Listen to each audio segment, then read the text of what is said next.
As the Isaac Hassan-led team awaits details of the exit plan from office, expected to be drafted by the 14-member Joint Parliamentary Select Committee, leaders in CORD and Jubilee are still divided as to whether the IEBC Commissioners have set a proper precedent in electoral reforms. Kenyans who are qualified for that job will not be ready to come and serve in this capacity, because if you are just holded out basically because of mere allegations, then I see very qualified people who might not take up that job. I want to believe that this will be the last time that we are going to disband the commission.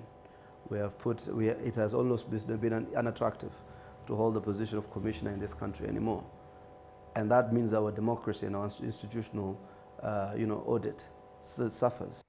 But ODM Chairman John Mbadi now says the Isaac Hassan-led team has set a bad precedent, as his exit from office was preceded by the loss of lives in bloody confrontations between police and protesters. However, TNA Chairman Johnson Sakaja has cautioned that the IEBC commissioners must be given space to work until new commissioners are recruited to avoid plunging the Electoral Commission into a vacuum. The Ethics and Anti-Corruption Commission as a watchdog commission must take these people to court so that they may be prosecuted. So far, there is no fault that has been found against the commissioners.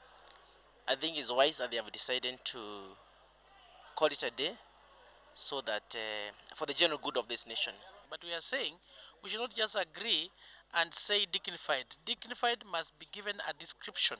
What do you mean? To what extent is this dignified aspect you're looking at? The National Council of Churches in Kenya General Secretary Reverend Canon Peter Karanja wants the Joint Parliamentary Select Committee to finalize the Commissioner's exit plan within the shortest time possible, to leave ample time for the recruitment of their successors. That commission must be ready for an August 8th election. Any election that goes beyond, any proposal that tends to extend the life of Parliament or the life of government is unacceptable.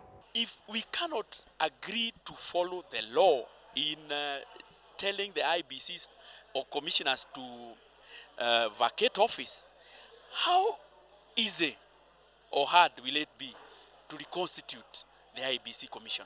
One, we either want to look at the way of coming up with a selection panel so that it can go out there and maybe look for the commissioners, or we go the IPPG way, whereby political parties are the ones to nominate those commissioners. The daunting task ahead will be to not only get men and women of integrity, but to also ensure that the August 8th, 2017 general election date remains intact. Muremi Mwangi, KTN News at Parliament Buildings in Nairobi.